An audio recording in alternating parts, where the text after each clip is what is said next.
Hello बच्चों, नमस्ते। कैसे हैं आप सब लोग? उम्मीद है शानदार जिंदाबाद ज़बरदस्त होंगे।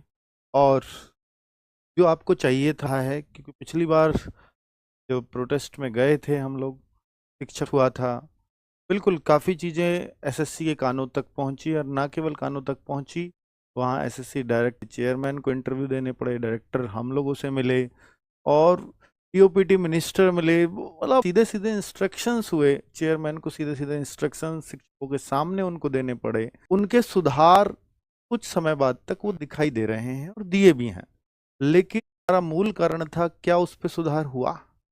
ये अभी भी बड़ा प्रश्न है। कि हमारा मूलतः प्रश्न था कि ठीक है कि आप एग्जाम सेंटर सुधारिए, हालत सुधार सकते हैं क्या? तो हो सकता है वो भी सुधर जाए, एसएससी टाइम ले। ये किस वजह से है? एक कंपनी जिसके लिए सब लोग डिमांड कर रहे थे कि इस कंपनी को हटाया जाना चाहिए, कि बिल्कुल कंपनी तो आज भी एज इट इज बनी हुई है, और मैंने ना डायरेक्टर ने कभी भी ये आश्वासन नहीं दिया कि इस कंपनी को हटाया जाएगा। उन्होंने बोला कि आप क्या भाई, आप ठीक करके देंगे, पर ऐसा लगता है क्या जिस है जो आई है उसमें देखने को जो मिल रहा है वो वास्तव में बहुत तकलीफ देह है। कि ऐसा कैसे संभव है? और ये लगातार हो रहा है। मैं अभी प्रश्न दिखाऊंगा आपको, तो हास्यास्पद लगेंगे। तो ये कैसे संभव है? ये उस पहले क्यों नहीं होता था ऐसा? मतलब मैं मान सकता हूं कि क्वेश्चंस में मिस्टेक पहले भी आती रही हैं, उनके लिए आप 100 रुपये दे करके और फिर चेंज करके और अपना ऑब्जेक्शन लगाते रहे हो। पर इस तरह की मिस्टेक, ये तो बेसिक मिस्टेक नहीं कही। ये तो बिल्कुल ऐसी है कि बिल्कुल ऐसे पेपर बनाया गया जैसे कुछ भी ध्यान नहीं हो, सब कुछ तितर बितर उसके पास पड़ा हो। एक चीजें उधर से लिख दी हो, एक चीजें इस पेज से लिख दी और उठा करके यूं चिपका दिया हो। ये बन गया प्रश्न। तो उस तरह से जब पेपर तैयार किया जाता है तो लगता है कि यार, जिन लोगों को इतने दिन रात मेहनत कराई जाती है, क्या वो ऐसे क्वेश्चन के हकदार थे? गलतियां होती हैं क्वेश्चंस में, वो एक्सेप्टेड, सबसे हो सकती हैं। कंपनी बना रही है, ठीक है भाई, हो सकती हैं। हम लोग भी अगर बनाते हैं तो कई बार हो जाती है। वो बात अलग है कि हम पे एक लिमिटेड सोर्सेज हैं, बाकी सरकार के या एसएससी के पास तो अनलिमिटेड सोर्सेज हैं। उनके में तो नहीं होनी चाहिए, पर फिर भी मान लिया। पर इस तरह की गलती नहीं होनी चाहिए जैसी उन्होंने कर रखी है, वो बिल्कुल नादानी वाली है।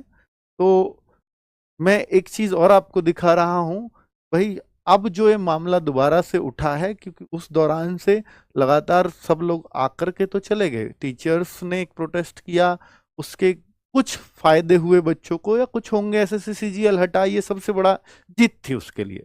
ठीक है, एसएससी सीजीएल जैसे एग्जाम में, जिसके लिए बच्चे 2-2 3-3 साल से तैयारी कर रहे होते हैं, और उसको ऐसा देखने को मिलेगा तो बहुत दुख होगा, हम टीचर्स को भी और बच्चों को, और जीवन खराब है ना। कोई ओवरेज हो रहा होगा तो उसका तो खत्म, तो फिर उसके 2-3 साल सब बर्बाद। तो उसकी वजह से उस दौरान एक डिसीजन हुआ कि भैया एसएससीएल पोस्टपोन कर दिया। ठीक है, शांति मिल गई। अ, इतना शांतिपूर्ण ये प्रोटेस्ट होना चाहिए कि भीड़ भले ही 10,000, 20,000, 50,000, लाख की हो, लेकिन ये उदाहरण होना चाहिए कि इतनी बड़ी भीड़ भी इतनी संतुलित कैसे रह सकती है। ये सिर्फ शिक्षक और छात्र का तालमेल ही ऐसा साबित कर सकता है। ये उदाहरण पेश करना होगा। इतना शांतिपूर्ण प्रोटेस्ट इतनी बड़ी भीड़ में चल कैसे सकता है, ये आपको ध्यान रखना होगा। ठीक है, चलिए, क्या शिक्षक व छात्र सभी को आना है? जी हाँ, आ रहे हैं। शिक्षकों से एक विनती रहेगी कि भाई वो आपसी मतभेदों को बुलाएं। ठीक है, बच्चों के लिए पहले भी इकट्ठा हुए, बच्चों के लिए अब भी हो रहे हैं। और पर्सनल हित, क्योंकि जब चीजें व्यक्तिगत हितों पे आती हैं तो दिमाग में तभी टेंशन आती है कि उसने, तो इन सब चीजों को कई बार हमें इग्नोर करके भी आगे बढ़ना होता है थोड़ा। और चीजें फिर लगती है कि हाँ, हम जिस लिए इकट्ठा हुए थे उसको सफल करके आए हैं। और मैं तो हिम्मत या सैल्यूट करता हूं उन टीचर्स को जो बहुत दूर दूर से आते हैं। स्पेशली बिहार से टीचर्स आते हैं, पिछली बार मतलब वेस्ट बंगाल से भी टीचर आए, महाराष्ट्र से भी टीचर आए। और ऑनलाइन टीचर्स को तो उनके बच्चे एक प्रेशर क्रिएट करते हैं कि आप जाइए जाइए सर जाइए, आपको जाना ही होगा। लेकिन ऑफलाइन टीचर भी वो आते हैं, उनको सैल्यूट है ना। यार उनकी तो हिम्मत देखो, वो वास्तव में बच्चे के लिए अगर कोई खड़ा है, क्योंकि वो कह रहा है कि मेरे साथ भी ये 200-250 के लिए नहीं लड़ने आ रहा हूं, ये जिसके साथ भी अन्याय है मैं उनके लिए आ रहा हूं, क्योंकि मैं एक शिक्षक हूं और मुझे मेरा शिक्षक धर्म है कि जब बच्चों के साथ अन्याय हो, चाहे वो एक के साथ हो, चाहे वो 250 के, चाहे वो लाखों के, तो मुझे यहाँ खड़ा होना होगा। वो इसलिए आ रहे हैं, उनको उनको वाकई में सैल्यूट है। और वो शिक्षक बिल्कुल, अगर पिछली बार वो निराश लौटे थे तो आपको भी निराश नहीं होना चाहिए इन बातों से, क्योंकि आप जिस उद्देश्य के लिए आए थे वो उद्देश्य पूर्ति होनी चाहिए। यही एकमात्र उद्देश्य आपके अभी आने का होना चाहिए। तो बिल्कुल, और मुझे लगता है कि ये आंदोलन बहुत सफल होने जा रहा है। ये देखेगा पूरा देश कि भाई कितनी बड़ी संख्या इकट्ठी हो रही है, यानी कितना बड़ा ये मामला होगा। ये संख्या बल ही देश के कानों तक पहुंचाएगा कि हां, वास्तव में बहुत गलत हुआ होगा, तभी ऐसा हुजूम दौड़ता है। और आपको याद होगा कि भ्रष्टाचार के खिलाफ एक आंदोलन हुआ था जो अन्ना हजारे जी ने किया था, और उस रामलीला मैदान में ही किया था। अब ये फिर से होने जा रहा है उसी रामलीला मैदान में, और मुझे लगता है कि ये उससे भी बड़ा होने जा रहा है। उस टाइम देश के हर अखबार, देश के हर मीडिया चैनल ने उसको दिखाया था, देश के कोने कोने में वो खबर थी।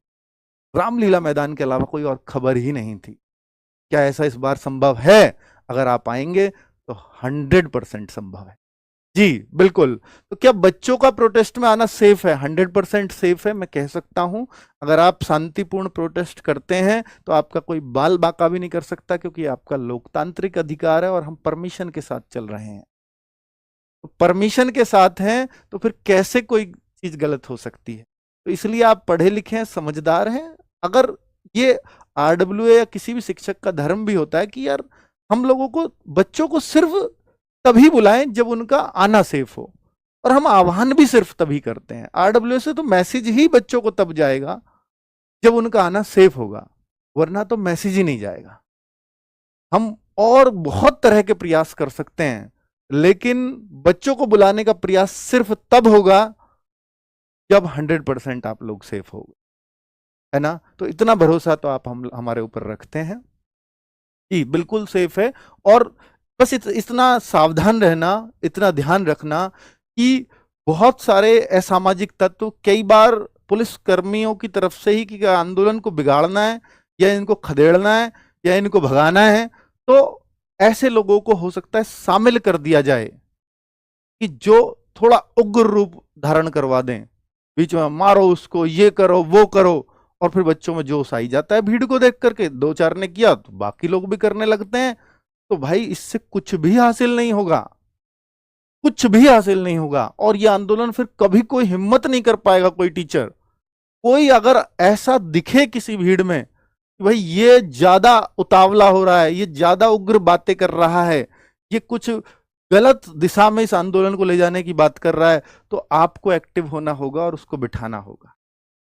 क्योंकि ये शुरुआत बहुत सारे लोगों से नहीं होती है एक साथ ऐसे उग्र रूप की, ये बहुत एक दो लोगों से शुरुआत होती है। और जब आप दो चार लोग जो उसके आसपास बैठे हुए, भाई नीचे बैठ जा, क्योंकि आपको जो हाँ इंस्ट्रक्शंस फॉलो करने हैं वो आप अपने शिक्षकों के करने हैं सिर्फ, और किसी के नहीं। तो आप बिल्कुल सेफ्टी से रहोगे, क्योंकि आप हमारी जिम्मेदारी हैं। तो आपकी भी एक जिम्मेदारी बनती है कि आप इस आंदोलन को सफल बनाएं कि भाई इतना शांतिपूर्ण हो। हाँ, नारे लगाओ, खूब बैठ के खूब सब कुछ करो, लेकिन उग्र रूप कुछ नहीं, कोई तोड़फोड़ नहीं, कोई कोई मतलब इस तरह का ना हो